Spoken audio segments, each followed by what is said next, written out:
Hey friends, it's Allison here, jumping in real quick before you get into all the juicy details of today's episode. Did you know there is just one more week left to our 200th episode giveaway where you have the chance to win a full ride scholarship to the Better Belly Blueprint? This is the way to heal your gut so that you can poop daily, ditch acid reflux, and balance your hormones even when nothing else has worked. Here's how you can enter. Leave a rating and review on the Better Belly podcast on Apple Podcast or Spotify between now and May 29th. Take a screenshot of that rating and review, then go to betterbellytherapies.com/giveaway and fill out our 200th episode giveaway form. You will automatically receive an email with a code for $200 off the Better Belly Blueprint, which you're going to get as soon as you send in that form. And then a full scholarship winner is going to be announced on May 30th and messaged by email. If you win, you're going to win a full scholarship to the Better Belly Blueprint. And if you don't win, you can still get $200 off, which is 20% off of the Better Belly Blueprint if you join by May 31st at midnight. So go ahead and leave a rating and review. Get that giveaway form filled out at betterbellytherapies.com/giveaway, and you can finally end your constipation, acid reflux, and PMS for good. Guys, it is the second week of December. Can you believe it? Oh my goodness. Did you guys love Thanksgiving? If you're in the States, I hope you had a wonderful Thanksgiving. As I record this episode right now, I haven't had Thanksgiving. It's the week of Thanksgiving. I'm very much looking forward to it, although I am very sad to say that all of my Thanksgiving plans got changed. I'm very happy to say, though, that I do have some friends that I've been quarantining with, and we are going to be having a safe, no new family members, no extra exposure Thanksgiving.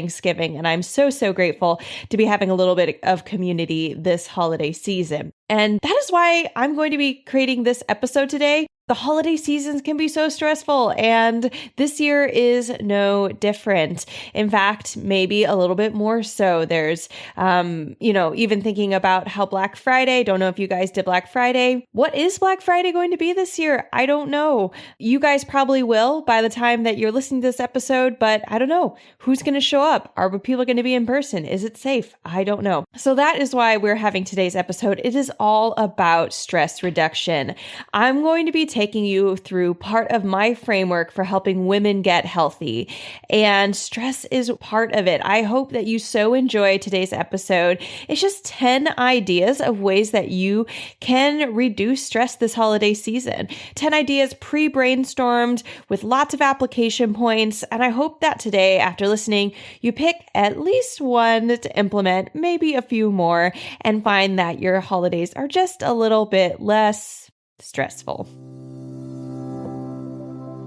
Welcome to the Better Belly Podcast, where we find freedom from food restrictions, we increase energy in our lives, and we begin to feel healthy and vibrant again by finding the root cause of our gut health problems. My name's Allison Jordan, marathon runner, functional medicine practitioner, certified craniosacral therapist, gut health nerd, lover of Jesus, and owner of the Better Belly Therapies, a clinic based in Ann Arbor, Michigan that works with both virtual and local clients to help them achieve the best health of their life. I am here to walk with you on your journey to a better belly and a better life. We're going to go beyond popping a probiotic and checking out our poop. In this show, we are going to go deep into gut transformation strategies that last for life. If you're ready to feel your best, get ready to roll. You are in the right place. Thank you for listening to the Better Belly Podcast. Just a reminder, this information is not meant to diagnose, manage, or treat disease. Always consult with your own health practitioner before you make changes. To start off, I want to talk about the fact that there are 3 kinds of stress, not just psychological. That is the one that we always expect to hear about. I'm stressed, I'm anxious, I'm worried, I'm angry, I'm annoyed, I'm frustrated. Those are the types of stress. When I say stress, though, I also mean physical stress and biochemical stress. What do I mean by that? So physical stress can be not exercising, eating poorly, having repetitive motions that you're doing that is maybe causing muscles to tighten up or joints to ache, getting in car accidents. I was writing this down while I was thinking falling while ice skating. Don't know how much ice skating y'all are doing these days, but that's a physical stress. Or being more sedentary. It's cold outside, so we're staying inside more. At least it's cold where I'm at. Maybe you're watching more movies, you're reading, you're just, not going as many places. And that can also be a physical stress on our body, resulting in pain, resulting in aches, resulting in our own body not moving our lymphatic system the way we need to. So we're not detoxing as well. All these different things that will add up to us maybe getting headaches or feeling really low energy or feeling extra grumpy. Maybe our belly's hurting more because we're constipated, because our muscles and our hips aren't moving as much. And that can sometimes help us with going to the bathroom. So physical stress is a very real thing that we'll be talking about today. And then the other one was, if you caught the word, biochemical stress. Biochemical stress. And that's a type of stress of being sick, having a parasite in your gut or bacteria, a yeast overgrowth. You might notice a pathogen or pathogenic stress as having a UTI infection or having dandruff, having an increase of acne or rashes or eczema. Anything on the skin for sure is going to be telling you that your body is biochemically stressed. There's something going on internally it can't handle. Your sleep being thrown off. That could be a hormone being thrown off. If you notice that your period comes sooner or later or is stronger or is more painful or is weaker or your PMS symptoms are worse, that can be hormonal stress saying you biochemically on the inside of your body are stressed out. And again, that's not because of psychological stress. That is something going on inside of your body that is making it not have what it needs. If you don't have sleep that you need, if you don't have the food that you need, if you don't have that, you can get cranky and so does your body. If you're nutrient deficient, if you have leaky gut, if you're struggling with constipation, all these things are going to be causing biochemical stress. And then lastly, I do want to brush over psychological stress because it's not just like I feel stress. To kind of break it down, especially during the holidays, some of the most common kinds of stress we're going to be coming across is relational stress. Maybe people you haven't seen in a while, people you love, but people who are harder to engage with. This could be family members, friends, neighbors, people that are different than you. They have different political views, different faith views. Maybe they're more aggressive than you. Other things that can be really stressful especially during the holiday season, is going to be boundaries. It's so hard to say no in general. And yet now it's the holiday season. So people expect you to be places. They expect you to participate in every event. They expect you to be XYZ, and not saying no and not having healthy boundaries is also psychologically stressful. Overbooking our time, which is usually a not saying no problem, having just internal expectations. I should be doing that. I ought to be doing that, whether that's getting more groceries or cleaning the house or doing all the dishes yourself. That is another form of psychological stress. And another really common form of stress during the holiday season is financial stress, the cost of holiday meals, the cost of gifts, feeling that we need to buy maybe a gift for everybody or buy a certain quality of gift. Just the financial stressors that come from that can also be really high. On top of that, it is COVID season and some people's incomes may have changed during this time. So for today, I really want you guys to know that the 10 things that I have chosen to talk about and encourage y'all to consider and remember, maybe incorporate one or a few of them into your life to help you reduce stress is they're all related to what I just talked about. We don't want to just sit around and sing kumbaya, realizing that there can be some real reasons that we're feeling stressed. And it might be that we're having hard saying no. It might be that we've overspent on our budget, all these different things. So without further ado, are you guys ready? 10 ways you can de-stress during the holidays. Number one, and probably the top one that I would say I would encourage you to do is take a walk outside. It is so helpful. The outdoors, even if it's cold, actually, especially if it's cold. You people up in the north, us people, I'm here too. It is amazing what you can do when you take a walk outside and it's cold. The cold weather actually helps our blood vessels to constrict. That can help our blood flow, not for like a really long period of time. That definitely decreases the blood flow. You're even familiar with taking a shower and alternating hot to cold, hot to cold, hot to cold. That change in temperature can be really good for getting your blood flowing. So when you're taking a walk outside and it's cold outside, double points if it's cold outside, your body is warming up from the motion of your muscles, but then it's cold outside. So you're getting this double like heat on the inside, cold on the outside, and you're really getting some good blood flowing. There's benefits to blood flow, organ health, your brain health. You're going to come back. If you ever have taken a walk outside, especially when it's cold, or maybe a run, if you're ambitious, and you feel clear headed, you have better blood flow in your brain. You have better circulation. You had better detoxification. It is so helpful. And then also the outdoors, they're not the indoors. It's very different than a treadmill walk, which, given the option between no walking and versus a treadmill walk, I would choose the treadmill walk. But really an outdoor walk, it's getting us in nature. It's getting us in a different air quality, different, even though most of the plants are, especially if you're in the north, I'll continue to say, they might be a little bit more dead. They are still producing fresher air for us. So number one, take a walk outside. I'm giving myself that as a challenge. I definitely don't walk as much.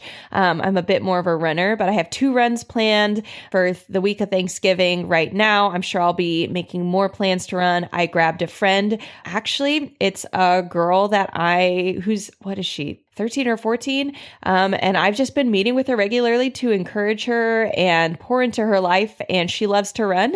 And so I grabbed her I actually grabbed her mom and I said, hey, can I take her running? So grab a friend, go for a walk alone, listen to a podcast, maybe listen to this podcast.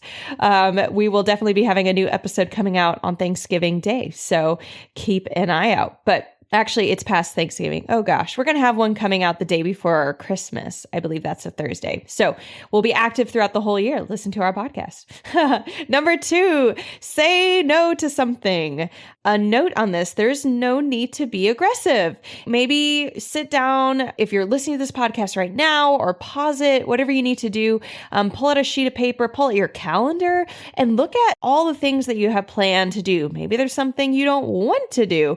Maybe there's something you feel like that day is really overbooked. Maybe there's something you internally feel you ought to do, like clean the house again, or organize something so it looks more presentable. Allow yourself to say no to something. We are all human. And honestly, I cannot tell how many times I've heard someone else say, and I know I've said it a few times to other people, when I come into their house and it's not perfect, and I'm like, oh, you're not perfect just like me. I feel encouraged. So maybe you'll be the encouragement to someone if you're coming over and not everything's perfect in your house. So say no to yourself for the need to have everything perfect. Say no maybe to a certain event or time you're going to spend doing something.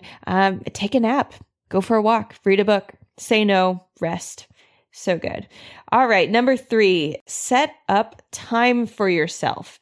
So I was talking to a friend this week, actually yesterday, and she's a business owner, and she was very proud, and I'm very proud of her, that she has herself taking time off after December 22nd to the end of the year. But the interesting thing was, while she was really proud of herself for having managed this and planned it out, and something she hadn't done in her business before, she was still really stressed, and I couldn't quite figure it out. So what I asked, I said, hey, have you carved out some time just for yourself during those days off from work? To which she answered, oh, no, I took off from work, but I basically threw it all in, kind of promised it all to my family. So what I asked her was, can you ask your husband or your mother or your neighbor or a friend with kids if they could watch your kids for a chunk of time so you can be alone? I challenged her to be alone for 4 hours. If you are single or not married, this is probably more than easy. I know I don't have kids right now, although I am married, and 4 hours is definitely doable during the holiday times, but especially if you have kids, this makes it even more important that you do get some time alone. She was telling me how she really felt disconnected from who she was and her likes and dislikes. She couldn't even think of what she would do in her free time. And I was like, hey, that's a really good time to then sit down and journal and remember and refresh and maybe do some other things. If you're in that space and you're like, I don't even know what I would do with those 4 hours, Allison, that sounds so selfish of me, or I don't know how I would manage it, or just get over those are mindset blockers. You are allowed to have 4 hours to yourself. You are a human being with unique needs and an individual brain. Maybe do some of the things we talk about in our next few steps, which is part of why I put this early on in our things to yourself. But you could go for a walk alone, do some of the things we're about to talk about. But definitely going to encourage you guys, set up some time for yourself. It can be so easy to give it away so quickly to family, to anyone who asks. But we don't have to give everything away. We can be generous and still keep some things to ourselves, like time. All right. So number 4, engage your senses.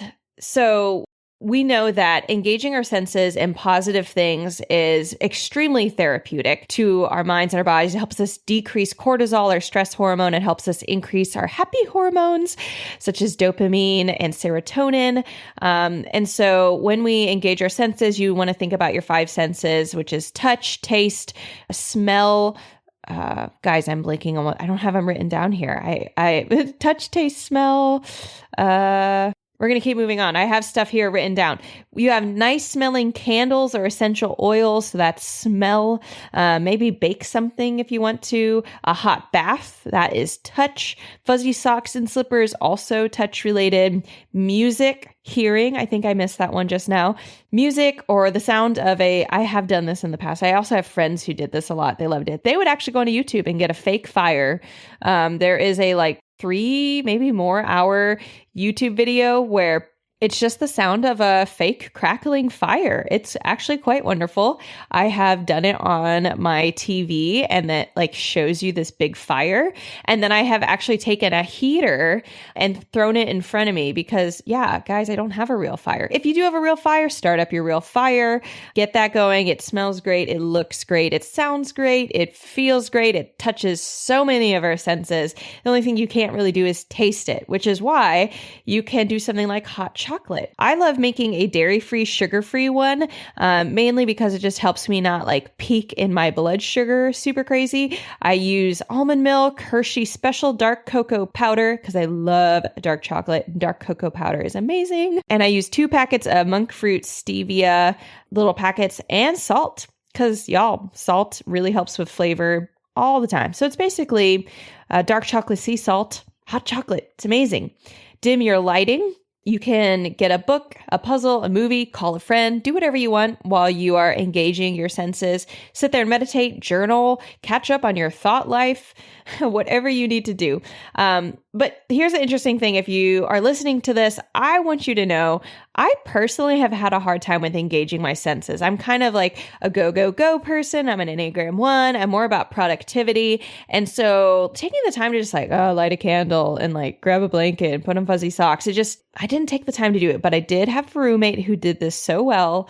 And when I'm really struggling, I just imagine my roommate, Erin, and she even helped me set up my engage the senses moments when I had been sick or sad. So many sad times. And she would set those up. And it really is so helpful, guys. So that's another thing you could do. And you can do it during your 4 hours of personal time. All right. Number 5, another way you can de-stress is connect with someone who gives you energy.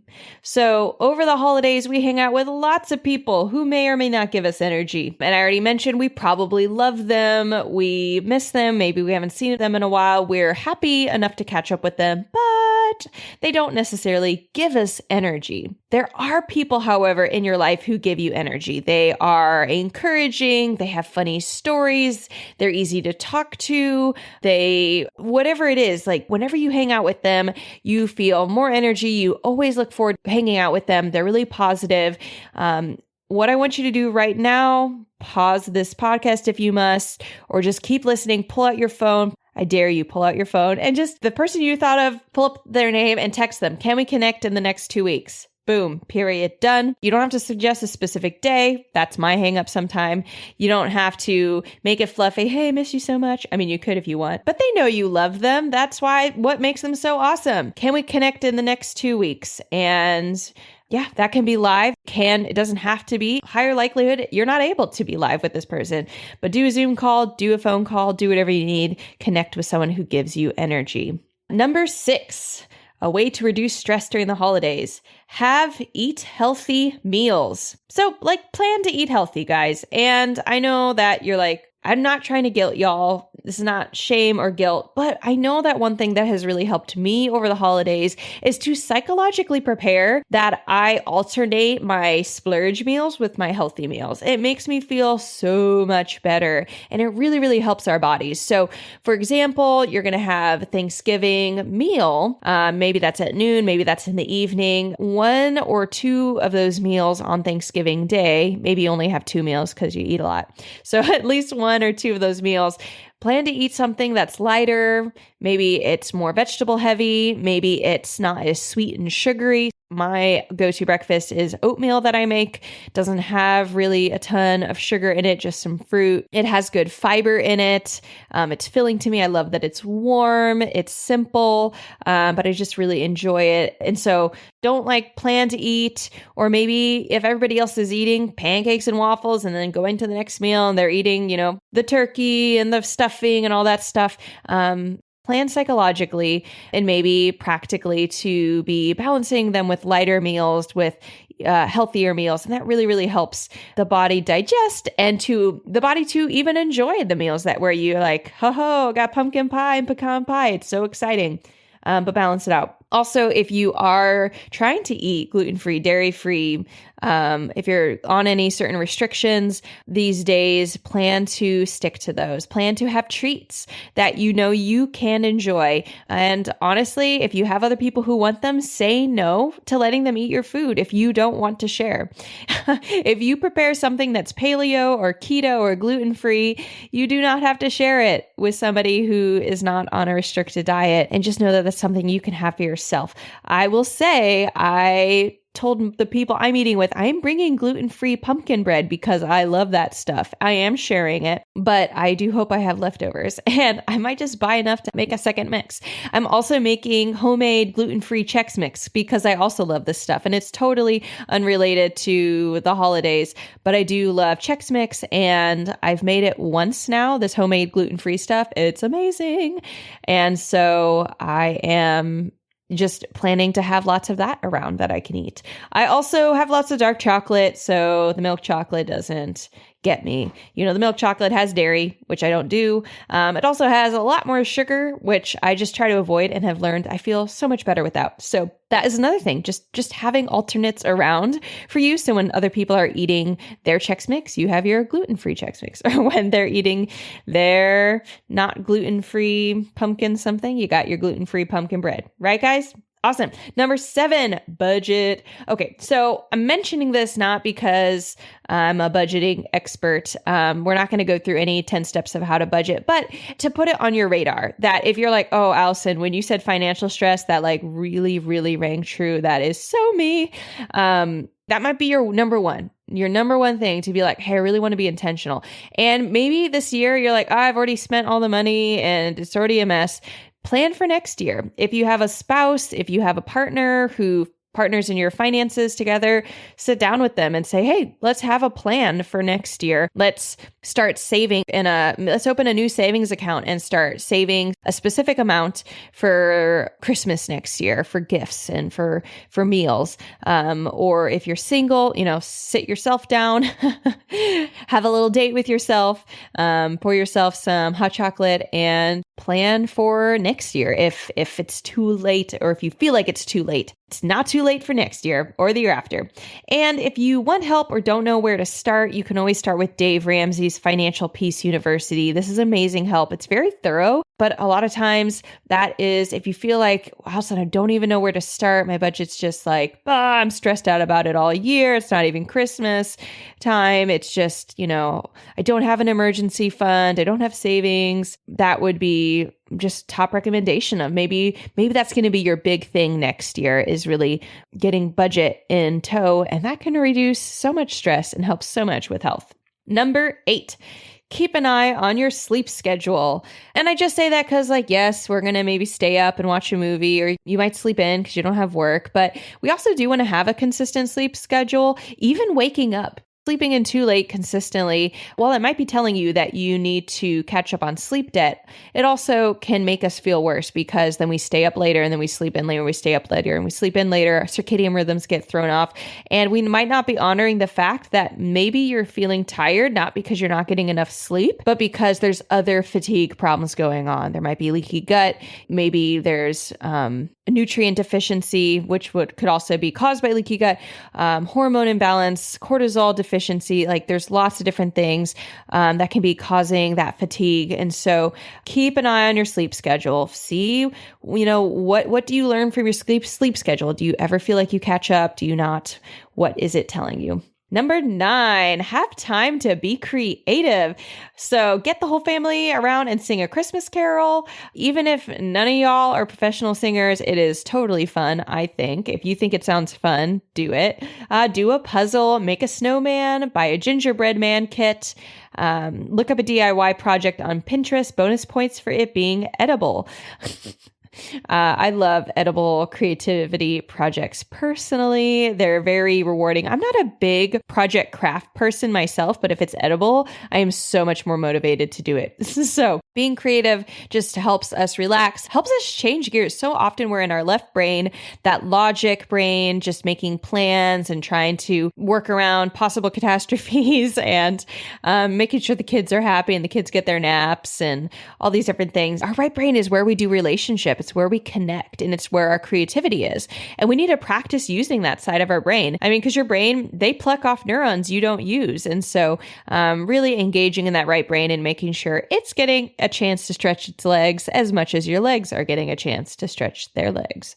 And number 10, get a friend to help you with your health. Because maybe you've listened to some of these and you're like, oh, some of those sound really doable, but like, I don't know about like healthy meals. That sounds really overwhelming. Or like, my family really doesn't support me in my gluten-free or dairy-free or, I don't know, lower sugar or whatever it is, that if you're already trying something, if you want to try something and you feel that it's overwhelming, grab a partner, a support. Could be a spouse, could be your neighbor, could be a family member, or that person who gives you energy. Let's be real. You know that person would support you 100%. That's why they give you energy. They are just so supportive. You could also reach out to a health professional. And this is something we're actually going to be talking about on next week's episode, just taking time to sit and reflect on the health steps you took in 2020 and what you want to do in 2021. I do this every year for my budget. I do this every year for my business. I do this every year for my personal life, my spiritual life, my exercise life. Part of the reason why I did a triathlon this year is because my husband and I sat down and in like end of December, early January, we said, what's something we want to accomplish in 2020? And we did a triathlon. Even when it got technically canceled by COVID, we still did it. And I don't think I've ever, I done physical health for sure, like exercise health goals at the beginning of the year, where I reflect on what I did, like what were some big wins. And so some of the amazing, awesome things about reflecting on the year is like realizing you did some hard stuff. You did things that were challenging to you. Maybe you exercised on Saturdays. Maybe you did your first 5K. Maybe you went on walks with your child, son, daughter in a stroller. Whatever it was, like you did something, and we need to celebrate, guys. We need to give ourselves points and credit for how we intentionally took time to be healthier, whether that was our food or exercise, maybe, trying a new vitamin or whatever it is. You need bonus points, you need brownie points for that. And it helps us realize like what were some of the wins and really solidify what you did in 2020. And then of course we have planning for the year after in 2021 and saying, guys, if we do not plan for things, they most likely don't happen. We just go with the flow. We don't go to the countries we want to visit, unless COVID happens, but we don't buy the house we want. We don't make the certain career goals or career business goals that we have unless we say it's a goal and figure out what we need to do to get to that goal. So I love planning personally. I love dreaming. It's a very exciting phase. It helps me think of new ideas I hadn't considered before. And so I'm very excited to talk with you about my goals for next year, my health goals. You might be like, oh, but you're some, I don't know, health expert. Like, you don't need goals anymore. Like, yes, I do. I totally need goals. And I hit some of my goals for this year. I didn't know if I was going to hit them. Guys, I'm so excited to talk about the things that I hit this year. So it is so possible for you guys. I know everybody that I work with, they achieved so many things this year. And even though they're like, oh, but I still have this or this or this going on in my health, they're going to tackle that next year and the year after and the year after. It's going to be amazing and beautiful. So join us next week for a reflection time or planning time. Have a journal out, be prepared for that. It's going to be a really good episode for like activating something and just like listening to my voice and listening to your own voice. And I personally find it so meditative oftentimes to listen to a podcaster as they talk through a process and just like go through it. And it really keeps me focused and be inspired. If you want someone, though, to be looking on the outside in to your body and not just doing this on your own, I have a free 30-minute complimentary consultation that I would love to jump on a call and talk with you.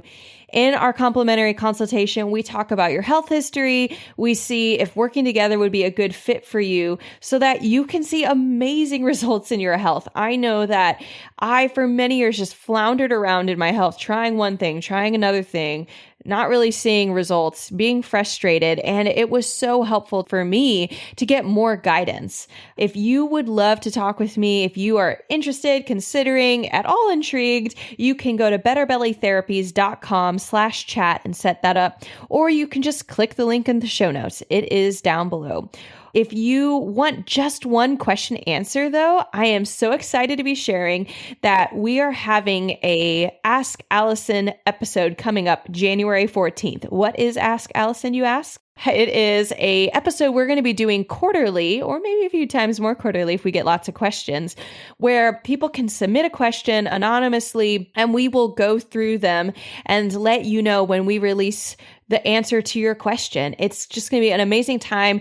People ask me all the time some of the best questions, and when I answer them, sometimes I'm like, I wish everybody could hear this answer to this question because it's such a good question, and the answer was also going to be so helpful to other people. So if you have a question, one thing answered from Allison, please go to betterbellytherapies.com/ask Allison or click the links in the show notes. There will be a form you'd fill out with whatever you have going on, or maybe it's for somebody else, and we will share our answer live on air, and it will be anonymous. We'll share your name. We'll share like what state or province or country you're from, but everything else will be anonymous. I am so proud of you, mamas, daughters, sisters, and friends, for being the women you are in your community. You get to take care of yourselves. Because remember, life is not immediate. We call immediate things usually miracles or disasters. And true healing, true health, true community, it just takes time.